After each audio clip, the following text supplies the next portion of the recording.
अस्सलाम वालेकुम फ्रेंड्स, उम्मीद करती हूँ आप सब लोग खैरियत से होंगे। आज मैं आपके लिए लाई हूँ क्लास 9th का जो न्यू सिलेबस है कश्मीर में, उसका चैप्टर नंबर 3 एटॉमिक स्ट्रक्चर। आज हम एटॉमिक स्ट्रक्चर का लेक्चर नंबर 1 देखेंगे। इसमें हम जस्ट एटम का थोड़ा सा जो है वो इंट्रोडक्शन देखेंगे। अब आप देखें कि साइंस का अगर आपको याद हो, साइंस की जो डेफिनेशन होती है, science is a knowledge of facts that obtain through observation and experimentation. ठीक है, यानी कि जो साइंस है वो मुसलसल ऑब्जर्वेशन का नाम है कि ऑब्जर्व करके पुरानी चीज़ों को मज़ीद क्या किया जाता है, इम्प्रूव किया जाता है। ठीक है, यानी कि अगर हम डिफरेंट तरह के क्वेश्चंस की बात करें कि वर्ल्ड में लोगों के जहन में डिफरेंट तरह के क्वेश्चन जो है वो अराइज होते हैं। वो क्वेश्चन किस तरह के होते हैं कि ठीक है, क्वेश्चन हैं कि some materials are solid, some material और solid and some are liquid और गैस। ठीक है, वाई यानी पहला क्वेश्चन जो लोगों के माइंड में अराइज होता है कि हमारे इर्द गिर्द जो चीज़ें प्रेजेंट हैं, कुछ चीज़ें सॉलिड फॉर्म में, कुछ चीज़ें लिक्विड फॉर्म में और कुछ चीज़ें गैस फॉर्म में प्रेजेंट है। क्यों सब चीज़ें एक जैसी क्यों नहीं है, डिफरेंट फॉर्म में चीज़ें क्यों प्रेजेंट है। ठीक है, उसके अलावा सेकेंड क्वेश्चन ये है कि वाई सल्फर, सल्फर एक एलिमेंट है, why sulphur melt at lower temperature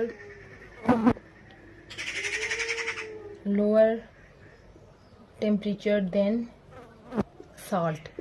यानी सल्फर भी एक कंपाउंड है, यानी कि एक चीज़ का टेम्परेचर जो है वो दूसरी चीज़ से डिफरेंट क्यों है, यानी कि जो तमाम चीज़ें हमारे इर्द गिर्द प्रेजेंट हैं उन सब का जो टेम्परेचर होता है वो सेम क्यों नहीं होता। उनको जब हम मेल्ट करते हैं वो डिफरेंट पॉइंट पे बॉयल होती हैं। इसी तरह के हज़ारों तरह के जो क्वेश्चन हैं वो इंसानी माइंड में जो है वो अराइज होते हैं। ठीक है, तो जो साइंस का अगर हम ओवरऑल मॉडल देखें कि साइंस किस तरह से काम करती है, यानी कि साइंटिफिक अगर हम मेथड की बात करें, ठीक है, साइंटिफिक मेथड यानी कि पहला मेथड ये है, पहला स्टेप है उसके डिफरेंट तरह के क्वेश्चंस का अराइज होना। ठीक है, यानी पहला मेथड है प्रॉब्लम, कि आपके जहन में क्या क्वेश्चन अराइज होता है, ठीक है, क्या प्रॉब्लम है और उसके बारे में आपके माइंड में किस तरह का क्वेश्चन अराइज होता है। जैसे ये मैंने ऊपर डिस्कस किया कि माइंड में ये क्वेश्चन आता है कि दुनिया में जो डिफरेंट चीज़ें प्रेजेंट हैं, कुछ चीज़ें सॉलिड, लिक्विड और कुछ चीज़ें गैस में क्यों हैं, या और तमाम चीज़ों का जो टेम्परेचर होता है वो सेम क्यों नहीं होता, वो डिफरेंट टेम्परेचर पे क्यों मेल्ट होती हैं। ठीक है, ये हो गया, सबसे पहला हो गया प्रॉब्लम। उसके बारे में डिफरेंट तरह के क्वेश्चंस अराइज होते हैं। ठीक है, उसके बाद सेकंड स्टेप है कि जो क्वेश्चंस अराइज होते हैं उसके बारे में हाइपोथेसिस बनाए जाते हैं। हाइपोथेसिस बनाए जाते हैं। हाइपोथेसिस मीन कि उसके बारे में मतलब कि साइंसदान एक अंदाज़ा लगाते हैं कि हो सकता है कि ये चीज़ इस तरह से हो। ठीक है, और हाइपोथेसिस कोई एक नहीं बनाया जाता, बल्कि उसके बारे में बहुत सारे हाइपोथेसिस बनाए जाते हैं। जैसे कि आप ये समझ लें कि सपोज किसी एरिया के अंदर कोई बीमारी फैल रही है, तो जैसे पिछले अरसे में जो कोरोना की बीमारी फैली हुई थी, तो उसके बारे में साइंसदान ये शुरू में अंदाज़ा लगा रहे थे कि हो सकता है ये बीमारी सांस के ज़रिए से मुंतकिल होती हो सकता है ये बीमारी टच करने से मुंतकिल होती हो। ठीक है, यानी डिफरेंट तरह के उन्होंने अपने जहन में जो है वो डिफरेंट तरह के हाइपोथेसिस क्रिएट किए। ठीक है, उसके बाद तीसरा स्टेप ये होता है कि जो भी हाइपोथेसिस बनाए जाते हैं उनके ऊपर एक्सपेरिमेंट किया जाता है। ठीक है, यानी उन तमाम हाइपोथेसिस को क्या किया जाता है, टेस्ट किया जाता है कि उनमें से कौन सी चीज़ करेक्ट है और कौन सी चीज़ करेक्ट नहीं है। ठीक है, जब हाइपोथेसिस प्रूव हो जाते हैं कि वो जो यानी कि जो साइंसदानों ने अंदाज़ा लगाया था एक्सपेरिमेंट के बाद, अगर वो चीज़ें प्रूव हो जाएं तो तीसरी चीज़ वही हाइपोथेसिस किसकी शेप में पता चला जाता है, थ्योरी की शेप में। ठीक है, तो उस थ्योरी को मज़ीद टेस्ट किया जाता है। अगर वो थ्योरी मज़ीद सही प्रूव हो जाए तो लास्ट पे हमारे पास क्या बन जाता है, लॉ बन जाता है। ठीक है, तो अब साइंस एक ऐसी चीज़ है कि साइंस में ज़रूरी नहीं है कि एक चीज़ एक दफ़ा बन गई है तो वही चीज़ जो है वो यानी कि अव्वल आखिर वही चीज़ है, नहीं। साइंस के अंदर जो है जितनी भी चीज़ें जो हैं वो एक तरतीब के साथ चलती जाती हैं। एक साइंसदान के पास जो अवेलेबल रिसोर्सेज होते हैं वो अपने अवेलेबल रिसोर्सेज को यूज़ करके उसके नॉलेज के मुताबिक वो जिस चीज़ को समझता है वो एक लॉ या थ्योरी दे देता है। लेकिन जब एक दूसरा साइंसदान जिसके पास उस साइंसदान की निस्बत मज़ीद अच्छे सोर्सेज अवेलेबल थे, वो उसकी लॉ और थ्योरी को क्या कर सकता है, रिजेक्ट कर सकता है, मॉडिफाई करके जो है वो एक न्यू चीज़ डिस्कवर कर सकता है। ठीक है, यानी आप याद रखें कि जितना भी साइंटिफिक नॉलेज होता है वो इंटरलिंक होता है। आज तक हमारे पास जितना भी साइंटिफिक नॉलेज आया वो आप ये नहीं कह सकते कि वो एकदम अपने इस रिफाइंड फॉर्म में आ गया है, नहीं, बल्कि उसके पीछे बहुत सारी थ्योरीज बनी होंगी, बहुत सारे हाइपोथेसिस बने होंगे, बहुत सारे लॉज बने होंगे जो कि रिजेक्ट हुए होंगे और लास्ट पे जो है वो साइंसदान एक उस फाइनल उस पे पहुंचे होंगे कि असल में ये चीज़ जो है वो इस तरीके से ही हो रही है। इसी तरह यानी कि साइंसदानों के माइंड में जब डिफरेंट तरह के क्वेश्चन अराइज हो रहे थे तो उन्होंने यानी कि मैटर के बारे में जो है वो स्टडी करना शुरू किया। ये जो मैटर है ये किस तरीके से बना हुआ है। ठीक है, पहली चीज़ साइंसदानों के माइंड में ये जो चीज़ आई कि जो मैटर है वो किससे मिलके बना हुआ है, मेड अप ऑफ एटम।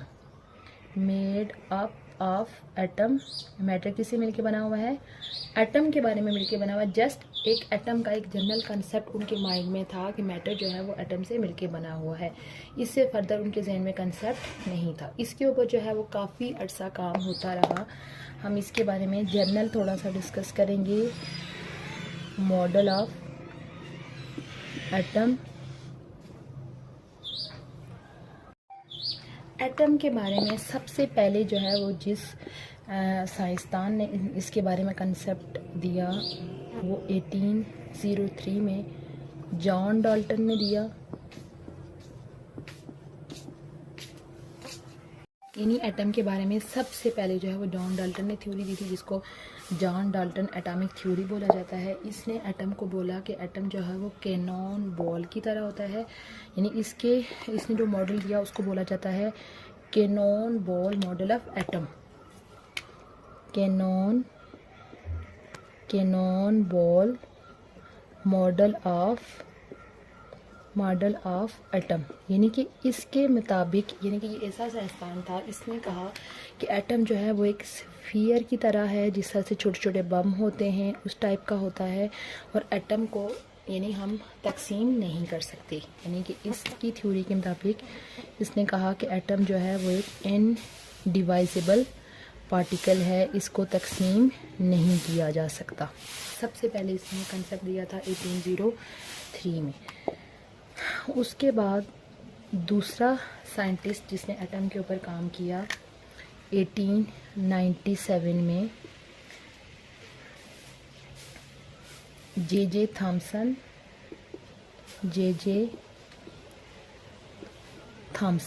यानी कि ये जो साइंसदान था इसने एक थ्योरी पेश की। इसके मॉडल को बोला जाता है plum padding model. Plum padding model, यानी इसके मुताबिक जो है वो एटम एक समुंदर की तरह है, जिसके अंदर जो है वो एटम वो है जिसके अंदर इलेक्ट्रॉन्स घूम रहे हैं। यानी कि प्लम पैडिंग मीन के आप देखेंगे यहाँ पे आप एक बाउल है इस तरह का, जिसके अंदर यानी पैडिंग यानी कि ये जो कस्टर्ड खीर इसको बोला जाता है, उसके अंदर आप एक हथेली इस तरह से करके डाल लें तो ये हो गया इसका एटम का स्ट्रक्चर। यानी कि एक पैडिंग होती है, एक सी होता है पॉजिटिव चार्जेस का, जिसके अंदर जो है वो जिस पॉजिटिव चार्ज के समुंदर के अंदर जो है वो यानी कि नेगेटिव चार्जेस घूम फिर रहे हैं। ये जो मॉडल था ये कौन से साइंसदान ने दिया, जे थॉमसन ने। ठीक है, उसके बाद तीसरे पे जिस साइंसदान ने एटम के बारे में काम किया वो है रदरफोर्ड। 1909 में रदरफोर्ड ने जो है वो ये चीज़ डिस्कवर की। उसने कहा कि एटम जो है वो हॉलो स्पेस नहीं है, यानी कि एटम एम्प्टी नहीं है, एटम को तकसीम किया जा सकता है। और उसने कहा कि एटम के सेंटर में एक सॉलिड पार्टिकल जो है वो प्रेजेंट है, और उसने उस सॉलिड पार्टिकल को किसका नाम दिया, न्यूक्लियस का नाम दिया। और उसने कहा कि इस न्यूक्लियस के बाहर जो है वो इलेक्ट्रॉन रिवॉल्व कर रहे हैं। ठीक है। रदरफोर्ड के मॉडल के बाद जो है वो ये जो डाल्टन की जो थ्योरी थी वो रिजेक्ट हो गई कि उसने कहा था कि एटम को हम तकसीम नहीं कर सकते, बट जॉन डाल्टन ने ये चीज़ प्रूव की कि एटम को तकसीम किया जा सकता है और उसके अंदर जो है वो फर्दर पार्टिकल भी प्रेजेंट होते हैं। उसके बाद रदरफोर्ड का जो मॉडल था वो भी, उसके अंदर भी कुछ जो है वो इफ़ेक्ट्स थे, ठीक है। तो उसके बाद नेक्स्ट जो साइंसदान आया जिसने काम किया 1913 में, नील बोहर, इसने भी जो है वो एक अपना एटॉमिक मॉडल पेश किया।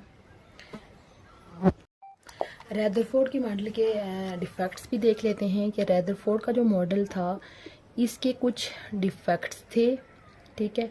पहला डिफेक्ट ये था कि इसने एटम की अंदर जो ये पार्टिकल्स हैं उनकी अरेंजमेंट के बारे में नहीं बताया, ठीक है। No detail about arrangement of particle यानी पार्टिकल्स की अरेंजमेंट के बारे में जो है वो उसने कोई डिटेल नहीं बताई। उसके अलावा फिर इसका जो था दूसरा डिफेक्ट था कि इसने एटम की स्टेबिलिटी को एक्सप्लेन नहीं किया, ठीक है। Not explain the stability of atom, explain the stability of atom यानी एटम की स्टेबिलिटी के बारे में उसने कोई कंसेप्ट नहीं दिया, ठीक है। अब जो डिफेक्ट्स थे रदरफोर्ड के उनको इम्प्रूव किया नील बोहर ने कहा कि इलेक्ट्रॉन जो है वो यानी न्यूक्लियस के अराउंड इस तरह से उनका फिक्स लेवल होता है, उसके अंदर रिवॉल्व कर रहे होते हैं। पहला इसका पॉइंट था electron revolve around nucleus, electron revolve around nucleus in fix path. Electron जो है वो न्यूक्लियस के अराउंड फिक्स पाथ के अंदर रिवॉल्व, यानी कि ये जो है अपना, इस इलेक्ट्रॉन का अपना पाथ होगा, इसका इलेक्ट्रॉन का जो है वो अपना पाथ होगा। इलेक्ट्रॉन न्यूक्लियस के अराउंड जो है वो फिक्स पाथ के अंदर रिवॉल्व कर रहे हैं। उसके बाद दूसरा पॉइंट इसने ये दिया कि इलेक्ट्रॉन जब तक एक पाथ के अंदर रहते हैं वो ना तो एनर्जी रिलीज़ करेंगे और ना ही एनर्जी क्या करेंगे, गेन करेंगे, ठीक है। It does not release energy और गेन एनर्जी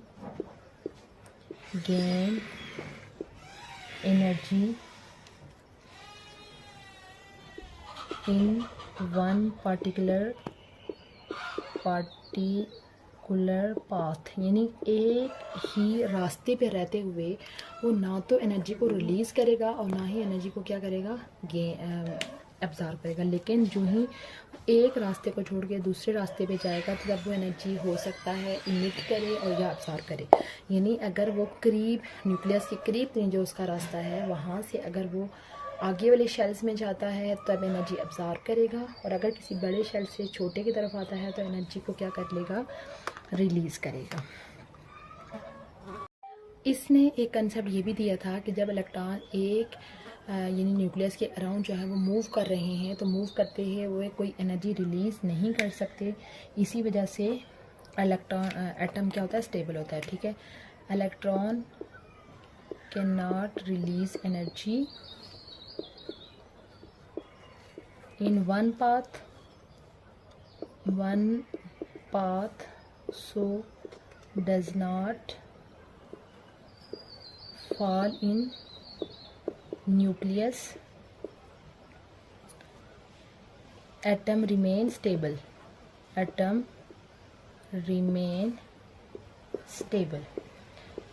क्योंकि रदरफोर्ड ने कहा था कि जब कोई एटम जो है इलेक्ट्रॉन के बाहर जो इलेक्ट्रॉन मूव कर रहे होते हैं तो मुसलसल एनर्जी को निकाल रहे होते हैं, एनर्जी निकालते एक टाइम ऐसा आएगा कि उनकी एनर्जी इतनी कम हो जाएगी कि वो न्यूक्लियस में गिर जाएंगे। ये रदरफोर्ड का कंसेप्ट था। बट नील बोहर ने कहा कि इलेक्ट्रॉन को एनर्जी हार्श नहीं करते। तो जो रदरफोर्ड ने एटम की स्टेबिलिटी को कोई एक्सप्लेन नहीं किया था, बट नील बोहर ने उस स्टेबिलिटी को मुकम्मल तौर पर एक्सप्लेन किया कि एटम स्टेबल होता है क्योंकि इलेक्ट्रॉन न्यूक्लियस के अराउंड जो है वो मूव करते हुए एनर्जी को रिलीज़ नहीं करते जब तक कि वो एक ऑर्बिट से दूसरे ऑर्बिट में जंप करके ना जाए। इसी वजह से इलेक्ट्रॉन एटम जो है वो स्टेबल है। बट इसके मॉडल में भी क्या थे, कुछ डिफेक्ट थे। डिफेक्ट क्या था कि इसने जो है वो एटम के स्पेक्ट्रा को एक्सप्लेन नहीं किया था। Can not explain the spectra of atom, can not explain spectra of atom. अब स्पेक्ट्रा क्या है वो आगे हम इंशाल्लाह पढ़ेंगे, अभी मैं उसकी डिटेल में नहीं जाती, लेकिन सिर्फ आप ये समझ लें कि एटम की ये एक प्रॉपर्टी है जिसको जो है वो इसने एक्सप्लेन नहीं किया था। यानी कि एटम के बारे में इसके बाद भी बहुत सारे मॉडल आए, यानी कि आप ओवरऑल जो है वो कह सकते हैं कि किसी एक साइंसदान का जो मॉडल है वो मुकम्मल तौर पर एटम को उसने एक्सप्लेन नहीं किया, बल्कि एटम का जो मौजूदा मॉडल है, ठीक है, वो जितने भी पीछे साइंटिस्ट गुजर चुके हैं उन तमाम के मॉडल्स को कंबाइन करके जो है वो इस फॉर्म में आया हुआ है। ठीक है, इसी तरह ओवरऑल जितना भी साइंटिफिक नॉलेज होता है वो कभी भी एकदम से रिफाइंड फॉर्म में नहीं आ जाता, बल्कि उसके पीछे बहुत सारे लोगों की स्ट्रगल शामिल होती है, बहुत सारे लोग उस पर काम करते हैं, किसी का काम एक्सेप्ट होता है, किसी का काम रिजेक्ट होता है, और वो तमाम लोगों का जो काम है वो लास्ट पे कंबाइन होके हमारे पास एक ऐसी रिफाइंड फॉर्म में आता है जो कि उस चीज़ के बारे में कंप्लीट नॉलेज दे रहा होता है। जिस तरह से मौजूदा एटम के बारे में अगर हम डिटेल में देखें, इंशाल्लाह अपने इनकमिंग लेक्चर के अंदर हम देखेंगे कि एटम का जो मौजूदा मॉडल हम पढ़ेंगे उसके पीछे इन तमाम लोगों का जो है वो काम है।